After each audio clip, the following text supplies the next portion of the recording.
did your meeting with Mr. Stevens and the Montex representative go? Quite well. Actually, it was very interesting. Did they come to any agreement? Well, for the moment, Montrax is going to print 3,000 copies of our next series of cookbooks. Mr. Stevens wants to give them a trial run and see how they work. If they meet their deadlines and price competitively, he'll sign on for larger deals in the future. Well, we're hoping to optimize our work and drive down costs a little. And the publishing market is in a deep crisis. Readership is dropping rapidly, which is driving down sales. At the same time, production costs are increasing because of foreign rights acquisition as well as distribution costs. As a matter of fact, I haven't bought many books recently. Tell me, Rachel, does this crisis also affect us here at Pilgrim? Certainly. The negative trends of the market are felt throughout the sector, beginning with those who work in it. In any case, I'm optimistic, and I'm sure this is just a passing crisis, and that the publishing sector will soon recover. That's probably what Gary wanted to talk to me about this morning. I saw him, and he said that he had something very important to tell me. Uh-huh. What? Why are you making that face? No, it's nothing, Anne. It's just that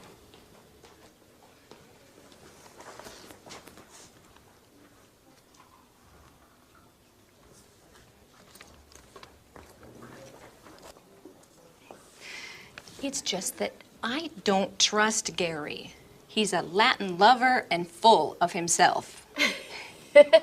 He chases all of the pretty girls around here, and you are just his latest victim.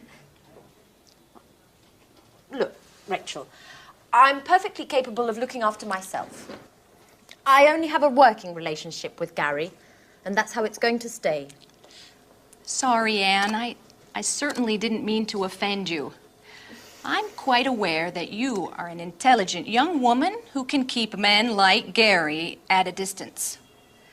In any case, I just wanted to warn you. I'm sure you'll agree with me once you get to know him.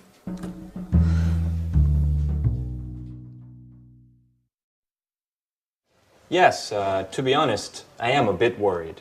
Profits are down 8% over the last few months. And just yesterday, I read an article in Media World that confirmed my suspicions. Forecasts for the publishing market are quite pessimistic. And the general feeling is that things are going to continue to go downhill based on current trends. The next 5 years could see a further drop of 20%. If we leave out bestsellers and fiction, then the entire publishing market has taken a direct hit. Or, better, is in a downward spiral. But what about sales? For the moment, they're stationary, but we won't be able to improve them. In fact, we'll have to stop publication of our encyclopedias of history and art history, with awful consequences for those working on these projects. Are you saying that we'll have to lay people off? No, not for the moment. But if things continue like they are, we will have to let some of our people go. Oh my God.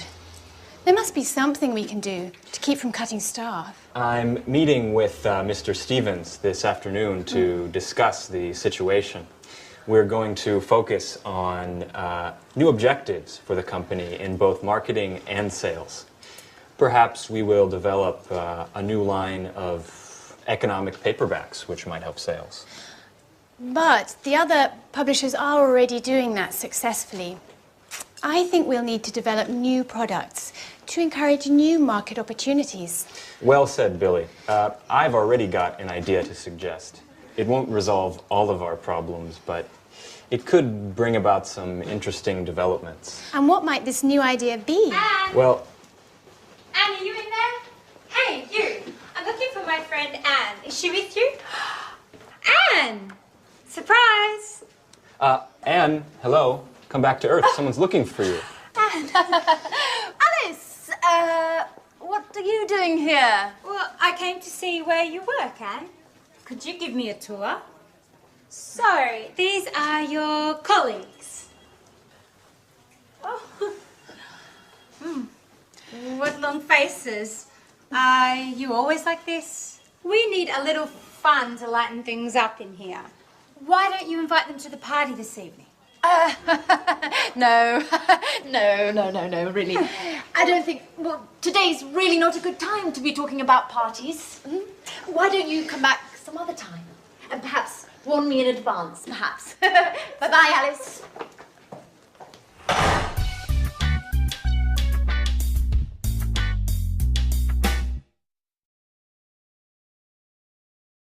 So there you heard them talking about the crisis that the company is going through, and unfortunately that happens often when there's an economic crisis in the country.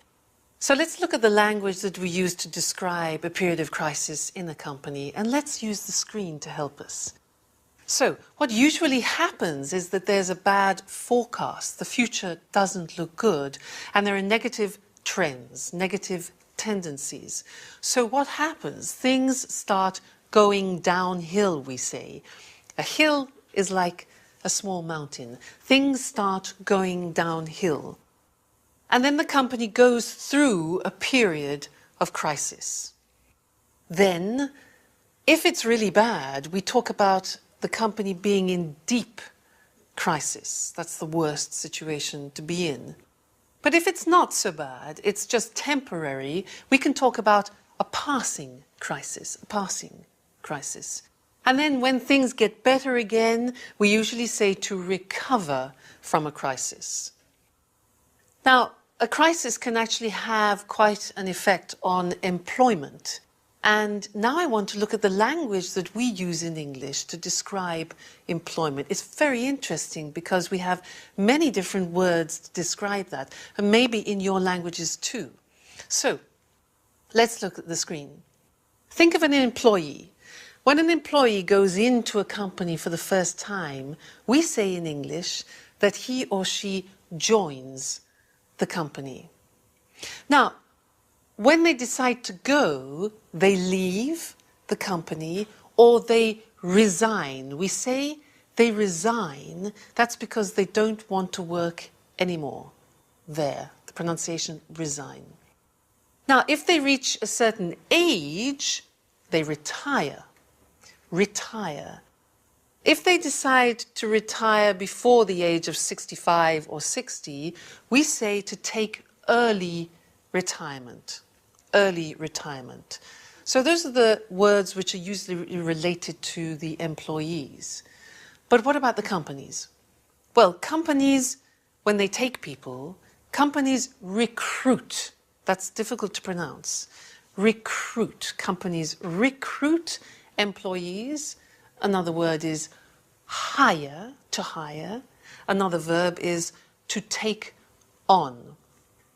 Now, the opposite is when they send people away, we say companies sack, which is a strange word, isn't it? Sack people, they fire people. And in fact, as I said before, in English we use hiring and firing as the term for employment. So they sack, they fire, they dismiss people, they let go, they let people go, they cut staff, or they lay off. That's another term that we use, lay off. So you can see there are many, many different terms that we use for employment description. Good. Well, that's the language of crisis and the language of employment. So that's all for now, and I'll see you again in the next lessons for more Business English. Bye.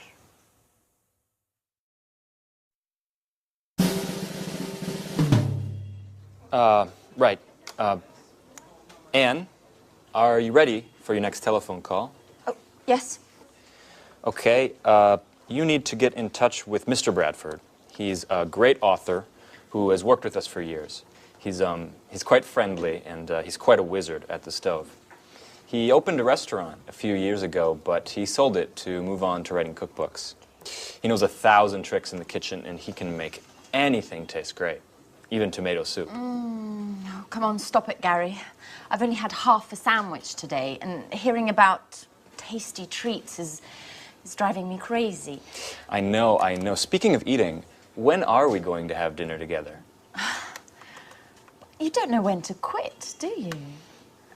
Enough joking around. Well, let me give the kitchen superman a call. Okay, but don't forget to pay him compliments. This guy just eats them up.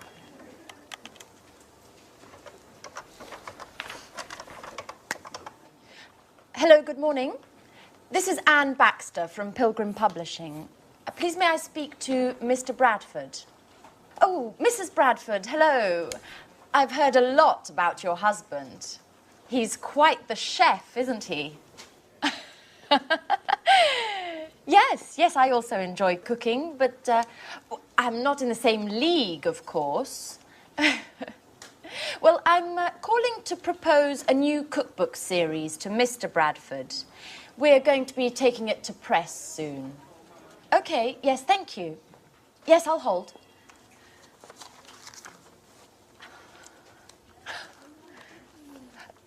Good morning, Mr. Bradford. Hello, this is Anne Baxter from Pilgrim Publishing. First of all, congratulations. You're a legend around here. But as I was telling your wife, I'm calling to see if you're interested in participating in a new cookbook series that Yes, I know that you've always spoken to Gary Reynolds, but I'm the new colleague who's been assigned to this project. I beg your pardon? Well, excuse me, Mr.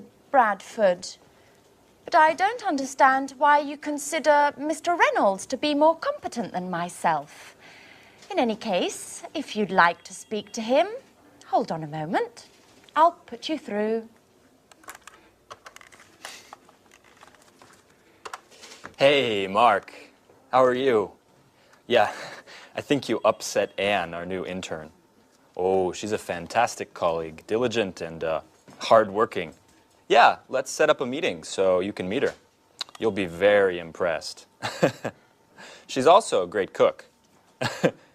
In the meantime, I'll send you a detailed outline of the project. Okay, and we'll see each other Tuesday at 10. Okay, right. Bye, Mark.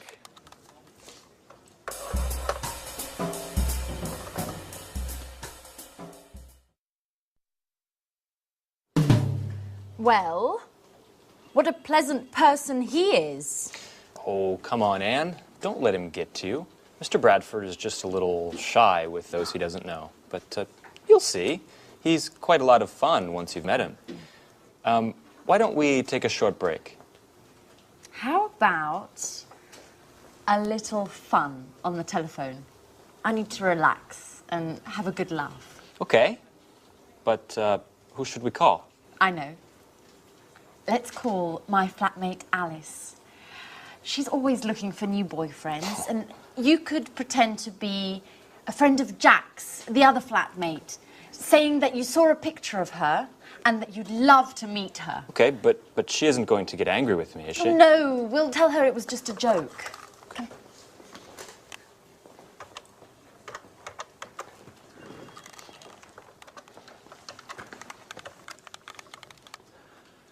Hello? Is that Alice? This is Gary. And I'm calling because, Well, I'm a little shy. and I'm a friend of Jack's, and yesterday he showed me a picture of you. And, well, I think you're pretty cute. Hello? Could you speak up? The line is terrible. Yes, I'm also having problems. This line must be congested. My name is Gary, and I'd like to get to know you a little better. What? Who are you? I'm a friend of Jack's, and yesterday I saw... A picture of you. How could that be? What picture? Don't raise your voice with me. Me, Alice. In the picture, there were 3 people. One was Jack, one was an ugly girl, and then a very beautiful lady. And Jack told me it was you.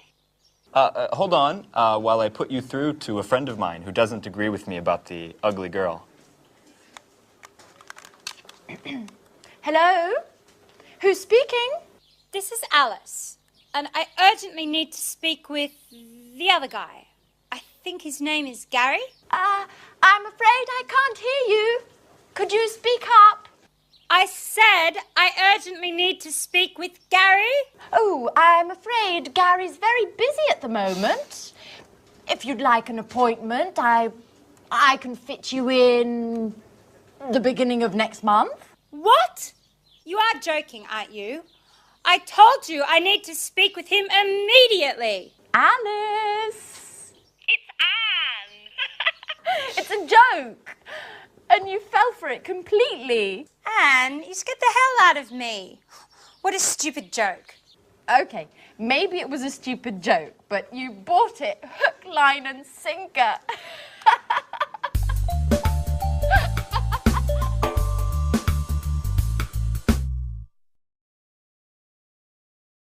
So now let's study some of the language that you need on the telephone at work. But first, some basic vocabulary related to phones. Now, what's this? This in English is called a land phone, okay? A land phone. But this one here, which you detach, is called a cordless or a portable, all right? Cordless. Now, this instrument here is called the receiver. And this action is picking up, to pick up the receiver. Then we, 2, 4, 7, 5, 6, 7, 7, dial the number or digit the number, all right? Then we put the receiver down. We put the receiver down, or another verb that we use in English is to hang up. And that's more familiar, but it's very popular, to hang up. This type of phone, what do we call it? It's a mobile or even a cell. And in Germany, they actually call it a handy because you can hold it in your hand. So, a mobile. Now, these phones work on batteries, so you need these to keep them running. This is a battery recharger, a recharger, all right? Sometimes you don't want to listen to the speaker on the phone with it by your ear, so you can use these. These are earphones or headphones, all right? Sometimes you need to know the number of somebody, so you can look in this book, which is called a telephone directory. Telephone directory. And if you want special services, you can use a book called the Yellow Pages. All right, so that's some of the basic language related to telephones. Now, we want to learn some phrases which are useful for you when you start a telephone conversation. And yet, let's now use the screen, which will help you understand and use that language. The first thing you do is you answer. So, what do we say when we answer? Well, we can say this. Hello, Pilgrim Publishing House. This is Louise. Can I help you? All right. So, look at the screen. You say the name of the company. This is Pilgrim Publishing House. Your name. This is Louise. How can I help you? Or can I help you?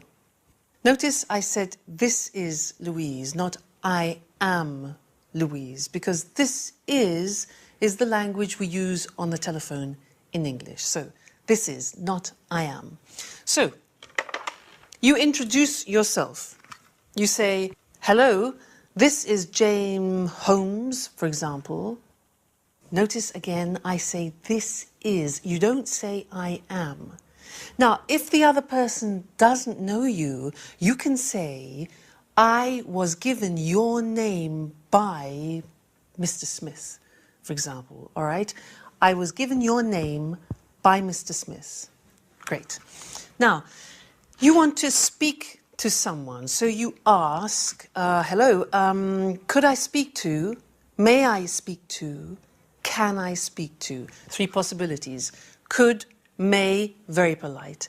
Can, less formal. So, can I speak to Mr. James, please? Now, if he is in another office, you can ask for his extension number. So you can say, could I have extension 573, please? Extension 573. Another thing is you can ask to be connected. And in English, the verb is, could you put me through to Mr. James? Could you put me through to, that means connect, Mr. James, all right? You can also say, I'd like to speak to Mr. James. There. The next thing is asking for people to wait because you have to connect. You can say, just a minute, just a moment, please, 1 moment, please, hold the line, please, hold on, please. Hang on is more informal. So you see, there are many ways of waiting for time passing. Then, the next important thing is when you make a telephone call, sometimes you need to check that it's convenient, especially on mobile phones, because people answer when they're walking in the street, etc. So it's good to say, is this a bad time?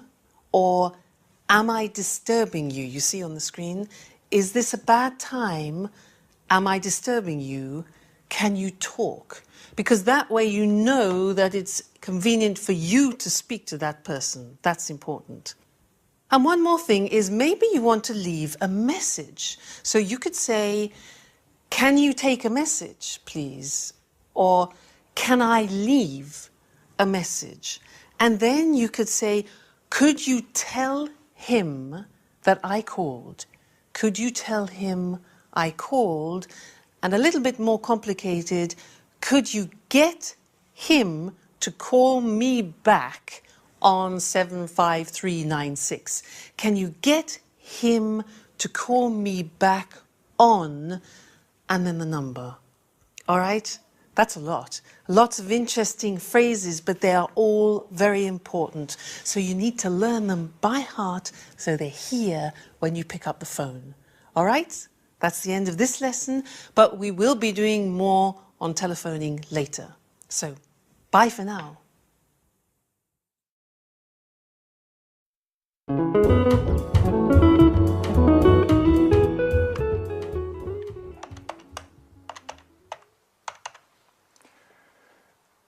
Hello, is this Montex Typography? Good morning, this is Louis Stevens of Pilgrim Publishing. I'd like to speak with Mr. Emerson. Oh, he's in a meeting. I see. Could you put me through to one of his children, to John or Lucy, please? Oh, they are also in a meeting. Fine, then may I speak with Mr. Richardson? You don't mean to say that he's also in a meeting? Yes, I see. Is there anyone that I could speak with to find out if our order has already gone to press? I'd also like some information about deliveries. Yes, I see. They're all in meetings. Could you take a message for Mr. Emerson? Ask him to call me as soon as possible, ASAP. I'll be in my office until 4. Thank you. Goodbye. Well, they certainly do like meetings at Montex, don't they?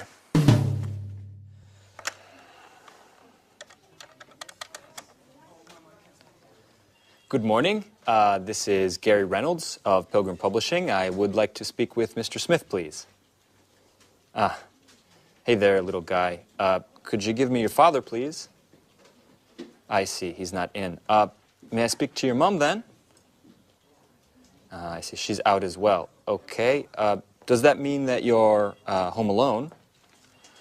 No, is there an adult in the house? Ah, your babysitter. Okay. May I speak to her? Yes, hello. This is Gary Reynolds of Pilgrim Publishing. No, not Penguin. Pilgrim. Right. I wanted to speak to Mr. Smith about a new cookbook series that we're preparing. No, you've misunderstood. No, I'm not trying to sell anything. I don't sell encyclopedias. No, listen, I work in a publishing house, and Mr. Smith is one of our authors. No, hey, wait, don't hang up. Hey, could you... Hello? Well, let's try someone else, Mr. Fox.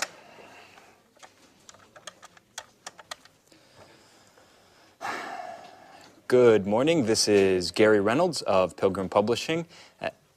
Answering machine, great. Yes, good morning, this is a message for Mr. Fox. I'm Gary Reynolds of Pilgrim Publishing, and I was interested in finding out if you would like to participate in a new cookbook series that we are publishing soon. You can contact me at your earliest convenience, and you can reach me at the number 786-8776. Okay, thank you. Goodbye. Well, seems like today is just not my lucky day. Oh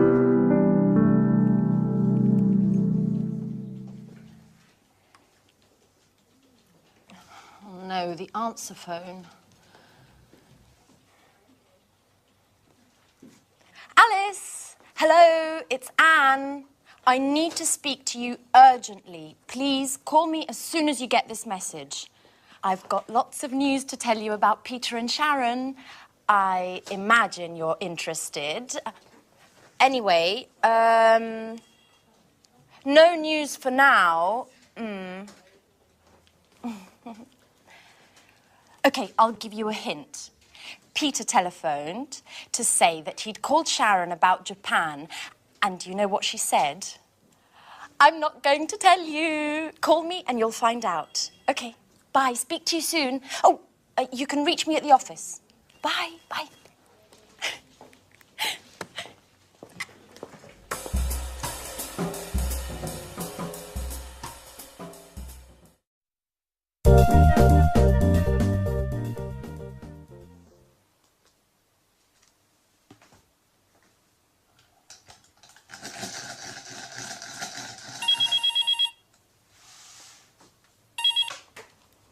Pilgrim Publishing, good morning.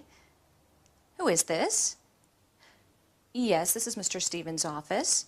With whom am I speaking? Oh, good morning, Mr. Emerson. If I'm not mistaken, you're the head of Montex Typography. This is Rachel Gordon, Mr. Stevens' assistant. It's a pleasure to meet you. On the phone. No, I'm sorry. Mr. Stevens isn't in at the moment. He just left. Yes, I know it's 4 o'clock. No, unfortunately, he was called away unexpectedly. Would you care to speak with me? No, don't worry. There are no secrets between Mr. Stevens and myself.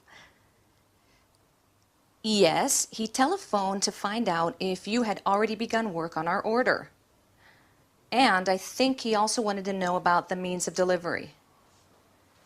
Uh-huh. Fine. Ah, Mr. Stevens will be pleased. Yes, I've taken note of everything. In any case, I'll have him call you tomorrow morning. When will you be in? At 10. Okay. Fine. Goodbye, Mr. Emerson. I look forward to meeting you in person.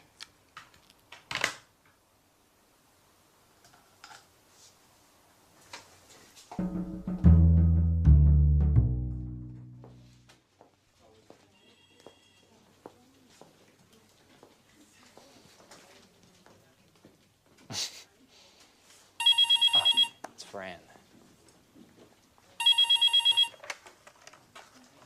Hello? No, I'm sorry. She's not here right now. Who's this? Alice. This is Gary. Right, the Joker.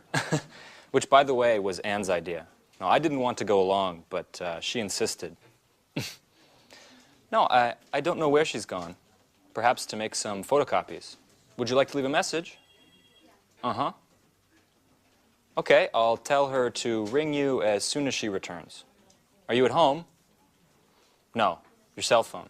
Okay. All right, bye. Oh, hey, Alice. You know, you seem like a really nice girl, even if we don't know each other. May I ask you something? No, it's just that, well, would you like to have dinner with me tonight? But please, don't say anything to Anne. She might get angry. No, I know you two are such good friends. You live together. Okay, don't get worked up. Listen, I was just joking. All right, bye, Alice. No, bye. What a hothead. You really can't say anything to her. Such a pity. I would have liked to take her out. She is very nice.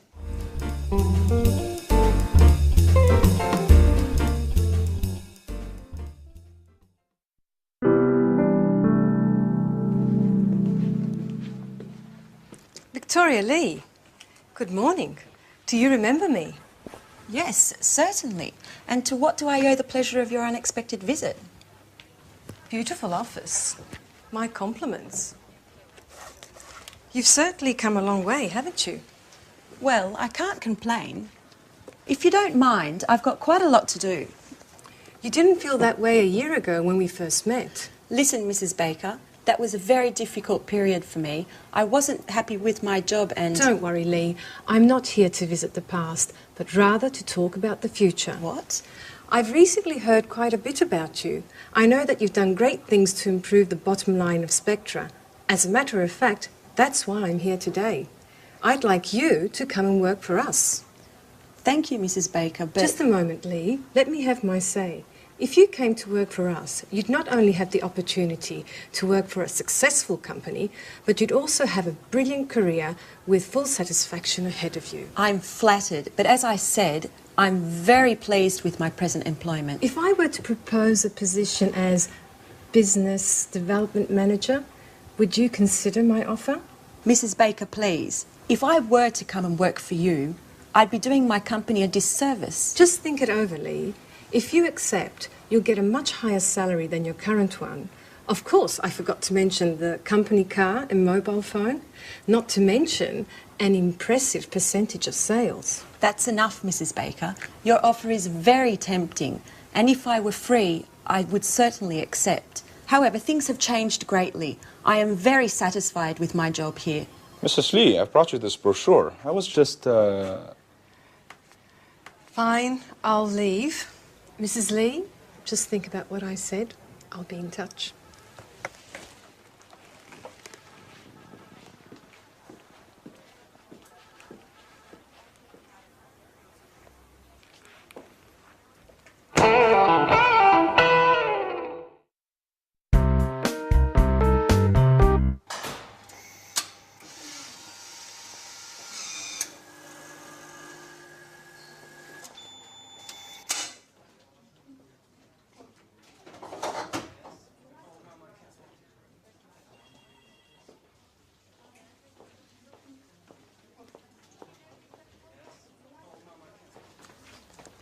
Hi, Anne. Have you got a moment? I just have to show you a few things. Alice, how many times have I told you to call before you come and visit me at the office? If my boss finds out, I'll be in trouble. Oh, yes, I know. You're right. I'm sorry. Anyway, you are on your coffee break, and I just need some advice. I'm going out with Philip tonight. You know, the handsome guy I met at the library last week. Oh. I told you about him, didn't I? I don't know, Alice. I've lost count. Every week there's a different guy. And what's so important about him that you couldn't wait to see me? What if I wear this tonight? It's nice. Red suits you. Really? But if I wear this, I'll have to find the right black shawl. By the way, can you lend me the one you bought last Saturday? Alice, it's brand new. I haven't even worn it yet. Come on, Anne. I told you that this date is really important to me. Okay. What if I wore this one? That's pretty too. Yes, but if I wear this one, it would go better with your blue hat. Could you lend it to me? Oh, Please, Anne. oh, Alice, no, not that one. It was a present from my sister. I'm very attached to it. Oh, please, Anne. Come on, help me, please. Okay, it's impossible to talk you out of anything anyway. But if I'd known you were going to borrow my entire wardrobe, I would have immediately told you I was very busy. Thanks, Anne. You're the best. Yeah. Okay, I'm going now. By the way, what would you say if I told you I had broken your camera? You've done what? Oh, come on, Anne. I'm joking. Oh, I think work is making you just a little bit too nervous. Bye.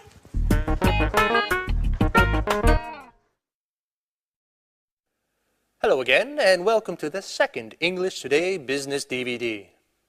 In this DVD, you can watch another 5 episodes of our story on the job, followed by the business skills section, giving a presentation.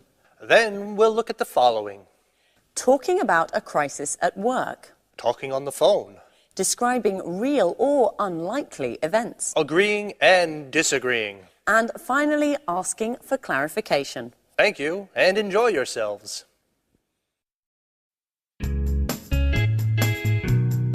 Hello again, and how are you? Now, in this lesson, I want to talk to you about the language that we use when companies are going through a difficult period. In fact, we say when they're going through a crisis. This happens, unfortunately.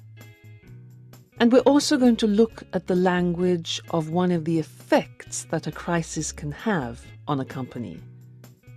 It's the language of when you give work to people and when you take work away from people, or when people actually decide to leave their jobs. And in English, we call this hiring and firing. So that's the language we'll study in this lesson. But now let's listen to the first part of the episode, where we will hear Rachel talking to Anne about the crisis that the publishing company is going through at the moment. So now let's talk about the conditionals in English, the first and the second. Now, they're interesting because there's a difference in meaning between the first and the second, and also a difference in grammar. The first one we use in situations which are really possible, but the second conditional we use in situations which are more improbable. And I want to look at some examples of that now. You imagine that you work for a large insurance company and you have to explain some situations to a client.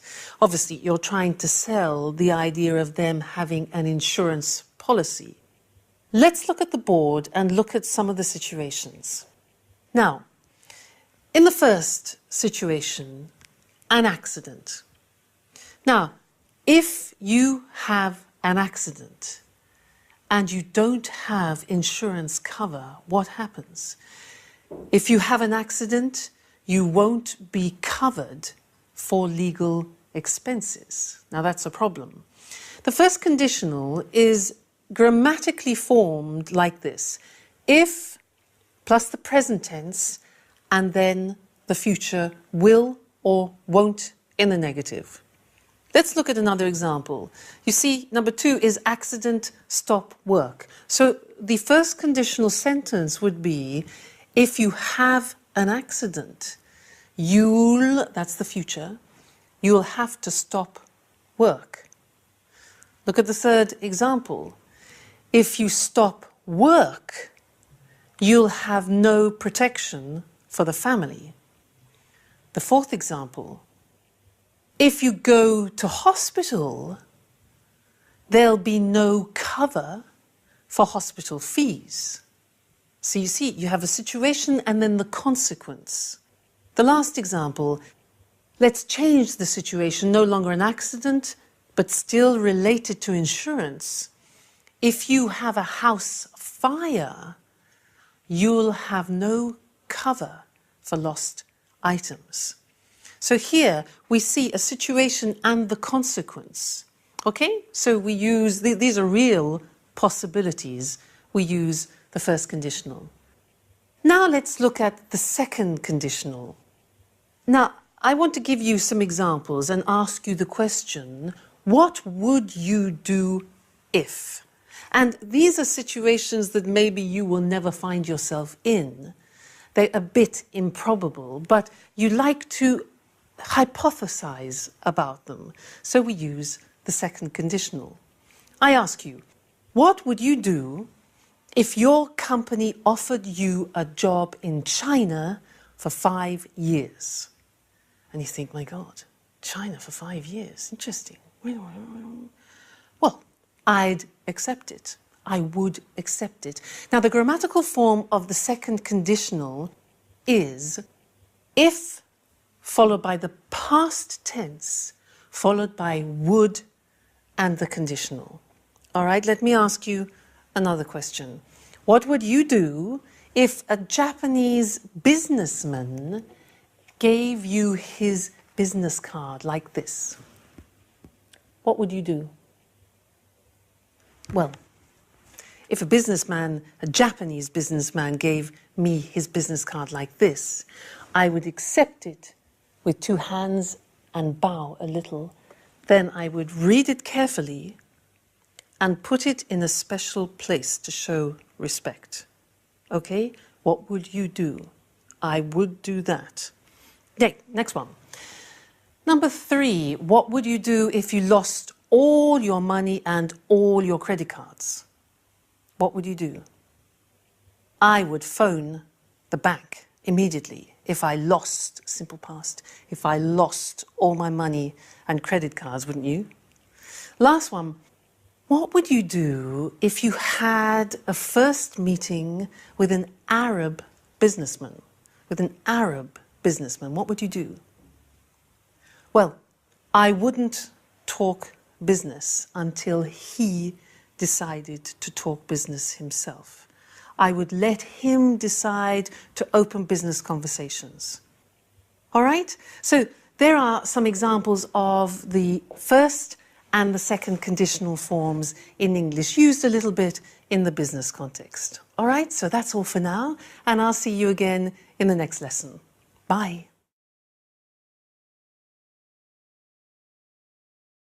Fine. Now let's look at that language that we use, especially when we have problems on the phone. And to do this, let's use the screen, okay? Now, the first thing is problems with understanding. Often when you speak to native language speakers, there are problems. So you have to try and control the situation. Let's see what phrases you can use. Well, the first thing is you can say, could you repeat that, please? You notice we say, could you repeat that? Not could you repeat, please, but could you repeat that, please? That's one thing. Another thing, if they're speaking too softly, you could say, could you speak up, please? Could you speak up, please? Another thing, they're talking too fast, too fast. So you say, could you speak more slowly, please? Could you speak more slowly, please? And then if you didn't quite hear it, you can say, sorry, I didn't catch that. I didn't catch that. All right? So that's problems with understanding. Now, problems with spelling. Sometimes people say their name and you can't really understand the name. So you can ask them this. Excuse me, could you spell your name, please? They say, yeah, J-O-H-N. Now, it's useful if you repeat what they say just to check understanding. So you can say, so that's J-O-H-N, okay? Or you can say, I'll repeat that, J-O-H-N. All right, so problems with spelling. The next thing is problems with these. Now, since the introduction of these, we have new language which we use on the telephone. Things can happen. For example, you could be on the phone and it's You say, the reception's bad, okay? The reception's bad. Now, if you're listening, maybe the other person sounds like this. You say, you're breaking up. You're breaking up. I'll call you back. You're breaking up. The voice is okay? You can also say, the line's bad. The line's bad. I'll call you back. Okay? Now, another thing is the battery. Sometimes you can see the battery, so you can say, my battery's running low. My battery's running low. Running low. Another thing is money. You need money to make this work. Sometimes you can see that you don't have much credit. You can warn the person and you say, look, my battery's running low and I'm running out of credit. I'm running out of credit. I'll call you back later. Okay? And then sometimes, for an example, if you're on a train and you're traveling in a mountainous area, sometimes you go through tunnels and the chances are, this will happen. So you can say, look, if we're cut off, I'll call you back. If we're cut off, I'll call you back. All right, so typical problems with mobile telephones. Now, sometimes you have problems when you're trying to connect people. You call, you want to speak to somebody, there are problems reaching that person. So you can hear, I'm sorry, there's no reply. Or, I'm sorry, the line's engaged at the moment. Or, Mr. John's on the other line. Or, she's out of the office. Or, he isn't in at the moment. Or, he's just left. He's being called away unexpectedly. All right, so those are typical things that happen when you're trying to connect. And another thing is the answering machines. Now, sometimes you will call somebody and you'll hear a message and you have to leave a message. Now, a typical message from America could be, you have reached 700-423. Please leave a message after the tone. In Britain, you would hear, this is 700-423. This is the answering machine of James Smith, for example. Please leave a message after the beep. So you do that. You leave your name, the company, the time you called, give your message, and then say goodbye. All right, so that's some more language for you to help you, in particular when you have problems on the telephone or when you have to leave messages. All right, well, that's the end of this lesson, and I'll see you again in the next one. Bye.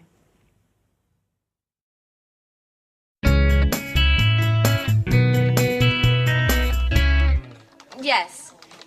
Yes, Mr. Jones. The collection is divided into thematic volumes. Your volume will be the first, dealing with starters. That's right. Yes, recipes should be written clearly and precisely. Well, I'm not sure I agree with you there. Ingredients should be written separately, directly under the title of each dish. Okay, I'll expect your first instalment next week then. All right, goodbye, Mr. Jones. Goodbye.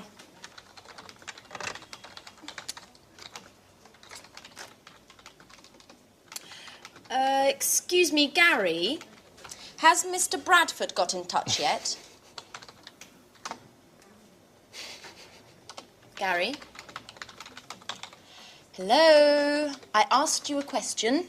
Could you answer, please? What's up, Anne?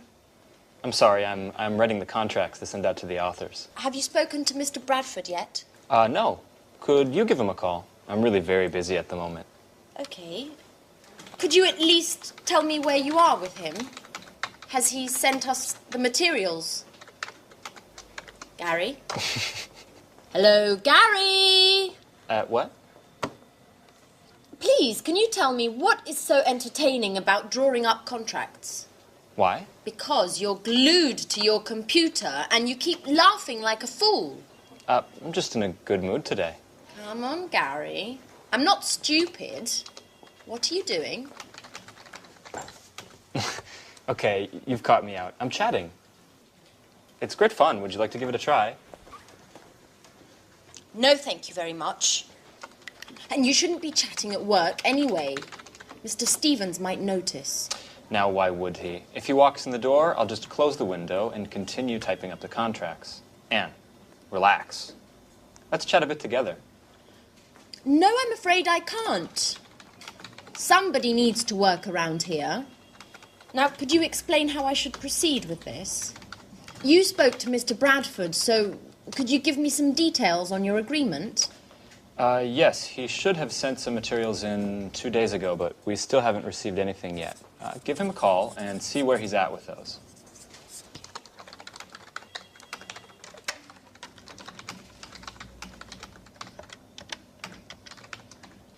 Hello, Mr. Bradford. This is Anne Baxter from Pilgrim Publishing. Hello. We are still waiting for the materials you should have sent us 2 days ago. I just wanted to know if you were having problem. Well, what does the index have to do with it? I'm afraid I don't understand. No, it's just I wasn't aware that... No, I don't think... Could you just hold on a second? Hey, Mark, this is Gary. No, don't worry. Everything's just fine. Anne just didn't know. Have you finished the index then? Okay, great. We'll expect your email then. Okay, bye, Mark. I hate you, Gary. If you spent a little time filling me in instead of chatting on your computer, I might just know what's going on around here. What? Ooh!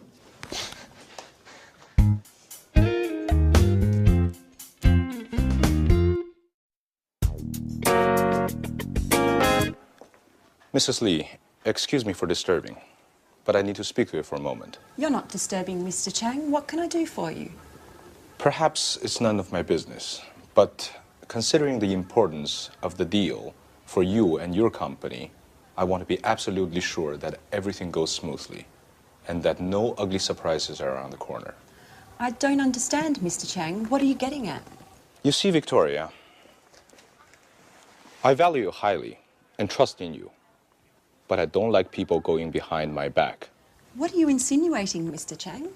Victoria, I know very well the woman who visited you in your office yesterday, Mrs. Baker, Human Resources Director for Play, the world's largest sporting goods chain. And? Mrs. Baker is well known as a headhunter. You know, those personnel managers who rob other companies of their own talents to employ for their own companies. So tell me, Victoria, what did Mrs. Baker want from you? You're right. Mrs. Baker made me a very interesting offer, but I certainly have no intention of accepting. Are you quite sure, Victoria? Look, Mr. Chang, I had an interview with Mrs. Baker last year. At the time, I was working for Spectre, but I was very unhappy. I had been hired to work in the business office and had expected more important assignments. But unfortunately, my work was very monotonous and boring, nothing that met my expectations. So I sent a CV to Play, they contacted me for an interview, but there weren't any positions open at the time. Therefore, I stayed at Spectre. And there's another thing, Mr. Chang. I have a dream. I've always wanted to work in a publishing house ever since I was a teenager. And that's also why I wanted to leave this job. Numbers just don't go with my creativity. And what about now, Victoria? Do you still doubt about your job? And what about your expectations? Well, now things are different. I've taken on a role with more responsibilities, and I'm working on important projects like this one. It's been a double victory for me. Not many women have such prestigious positions, and I'm quite proud of that. I finally have the chance to demonstrate all my abilities, and I have no intention to renounce that. You have to believe me, Mr. Chang. I have no intention whatsoever of betraying my company. I believe you, Victoria. I certainly appreciate your sincerity.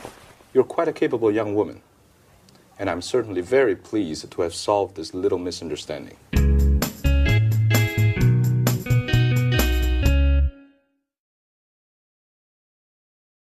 Do you remember how Anne said in the first scene, I don't agree? Now, in English, we say I don't agree. We don't say I'm not agree, as in many other languages. I don't agree. That's one way of disagreeing. And do you remember how Victoria said in the second scene? She said, I don't understand what you're getting at. Now, that's one way of asking for clarification. So I'd like to look at this language with you now. Now, if I say something like this, I say, let's look at the screen. I say, I think we should increase our investment in management training. Now, this is something I could say in a meeting. I think we should increase our investment in management training. Now, sometimes after saying something like that, you want to explain it a little bit more. And there are phrases we can use in order to do further explanation. For example, I could say, what I'm trying to say is, I don't think we spend enough money on training. So what I'm trying to say is... Now, another possibility is, what I mean is... And one more is, the point I'm making is... So it becomes, I think we should invest more money in management training. The point I'm making is our company just doesn't do enough training. All right, so that's explaining a point. Now, what about clarifying? I say that to somebody, and then I want to check that they've understood. So I could say, is that clear? Is that clear? Or do you understand what I mean? Do you understand what I mean? Then, in the audience or in the meeting, if they're not quite sure, they can ask you for clarification. And different ways of asking clarification are these. For example, you could say, I don't quite follow you. I don't quite follow you. Follow, the verb follow, one possibility. Or, well, what exactly do you mean? What exactly do you mean? Or, I don't see what you mean. Notice that we use also verbs of sight. I don't see what you mean. Or could I have some more details? Could I have some more details? Or what are you getting at? Now that's slightly more complicated. Get at means what are you suggesting? What are you insinuating? All right, so these are ways of asking for clarification. Now, very often in a meeting, you want to be able to agree or to disagree. Now, ways of agreeing, I say, for example, I think we should invest more in management training. And you say, I completely agree with you. I completely agree with you. Notice we don't say, I am agree with you, but I agree with you. You can say, yep, I see what you mean. You can say, I see your point. I see your point. And you can say also, yes, I agree up to a point, which means not completely, but mostly yes. Now, maybe you want to do the opposite. So I say, I think we should invest more in management training. And you disagree. You can say, yeah, I see your point, but I think we should invest more in marketing. Or you can say, I'm afraid I can't agree with you. I can't agree with you. Or you could say, are you sure about that? Which is more indirect. All right? Then the other thing is giving an opinion. Giving an opinion, well, different ways of doing that are, number one, in my view, you notice in my view, we're using verbs of sight. That's interesting, yeah? In my view, I think we should invest more money. Or you could ask a question. Don't you think we should invest more money in training? Or you could say, I think it would be a good idea to invest more. So that's you giving your opinion, your idea. Then obviously it's important to create an atmosphere of sharing ideas, so you want to ask other people about their opinions. So you could say, for example, what do you reckon? Reckon is another verb we use in English for think. What do you reckon? Or what do you think about that? What do you think about that? What's your opinion? All right, so these are very important things. It's explaining, clarifying, agreeing, disagreeing, giving opinions, asking opinions. Very important. You use the language every day. All right, so that's the language for this lesson, and I look forward to seeing you in the next. Bye. Hello and welcome back to Business Talk. Hi there. Well, today we're going to talk about giving good presentations in English. Yes, giving a presentation can be a frightening prospect, but if you understand the psychology behind the business skill, it really is quite simple. Like most business skills, it's all about communication and using the right kind of language in an effective way, right? That's right. But I still think it's an important moment. Obviously, you want to make a good impression, and the fear of boring your listeners can make you very nervous. Well, in the Anglo-Saxon world, making a good impression usually means demonstrating your ability in teamwork, that you're a good member to have on the team. Teamwork is all about organisation, and it implies everyone working together. Therefore, the language you use should involve everyone. And of course, you don't want to bore or lose anyone along the way, so keep it simple. Yes, organization, language, and simplicity are three very important factors when planning a presentation. First, organize what you want to say. And is there some kind of winning structure for a good presentation? Definitely. You should always start with a personal introduction, then the subject of your presentation and its purpose. It's a good idea to briefly outline the main points of the presentation and then talk about each point in more detail. At the end, give a short summary of what you've said before your conclusion, and there you go. You make it sound so simple. Well, the aim of this structure is in fact to simplify your task. And remember, the #1 rule for giving a good presentation in English is KISS, K-I-S-S. Keep it short and simple. How about giving an example of a presentation? Okay, well, we don't really have time for a whole presentation, but I'll give you an example of the kind of language and structure I mean. Good morning. I'm Eric Brown, and I'm in charge of quality control here at the plant. This morning, I'd like to talk about a problem we had last week. My aim is to stop this problem happening again. First, I'm going to give you some background information. Then I'll fill you in on the details, and finally we'll look at some possible solutions. So, first of all, let's look at the background. And here, Eric would give some background information about the problem, so everyone has a clear picture. Now we're going to try to understand exactly what happened last week. Here, Eric would talk about the problem we had last week. And finally, why don't we have a look at some possible solutions? At which point, Eric would talk about the various solutions to the problem in turn, before saying, let me sum up. Where Eric would briefly summarise the different points he's made during the presentation and move on to the conclusion, starting... So, now shall we try to draw some conclusions? Thank you for your attention, and if you have any questions, don't hesitate to ask. That was very precise and to the point. Now, it's difficult to remember everything you want to say unless you learn it all by heart, especially if you're nervous. So it's a good idea to have some notes with you. Of course, you shouldn't read the whole presentation. That could get quite boring, but you do want to get off to a good start, so perhaps writing your introduction word for word is advisable. And then just have the opening sentences of each part of the presentation so you have an outline to follow.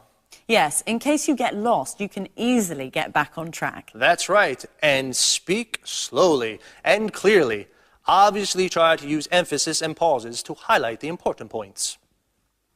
So, KISS is the key to a good presentation. Keep it short and simple. And the three fundamental aspects to keep in mind are organization, language, and simplicity. Today, most people use PowerPoint to deliver their presentations. We can't talk about how to use PowerPoint now. Remember to get the language right, and your PowerPoint presentation will be fine. Good advice. Our time's up, so I'm afraid we have to say goodbye. See you soon. Bye-bye. Let's look more closely at Eric's presentation and those 3 important factors to bear in mind when planning a presentation: organisation, language, and simplicity. So, the first thing to do is organise what you want to say and give your presentation a clear structure. Let's look at a basic outline for a presentation. Start with a brief personal introduction so everyone knows who you are. Then introduce the subject and purpose of your presentation. Briefly outline the main points so everyone knows what you will be talking about, and then treat each point in order. It's a good idea to give a short summary of all the points at the end. And finally, a conclusion to close your presentation. Personal introduction. Introduce subject and purpose. Outline the main points. Point 1, point 2, point 3, summary, conclusion. And what about the language? Remember KISS, K-I-S-S. Keep it short and simple. Simplicity is essential in every aspect of the presentation, in its organisation and the language we use. Short, well-structured sentences that mark the beginning of each part of the presentation are helpful to keep you on track and keep your listeners' attention. Did you notice in Eric's presentation, he marked the start of each new section of the presentation very clearly?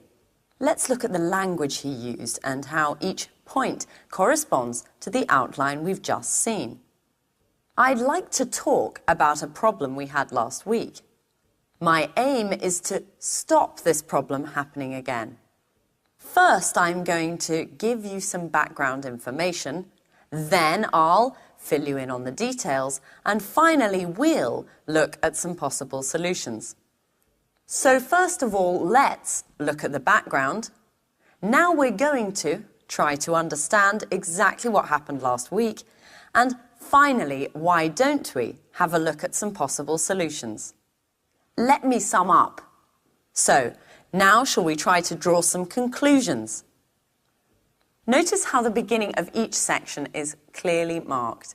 And remember, team spirit is important. As with brainstorming, it's important that everyone listening feels part of a team. So avoid using I too much because it detaches you, the speaker, from the group.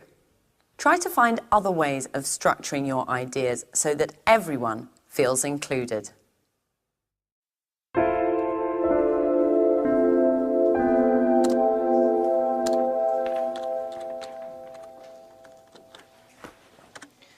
So, Anne, how did your meeting with Mr. Stevens and the Montex representative go?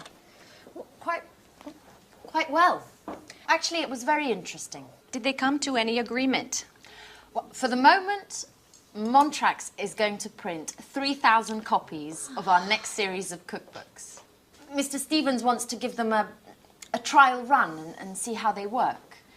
If they meet their deadlines and price competitively, he'll sign on for larger deals in the future.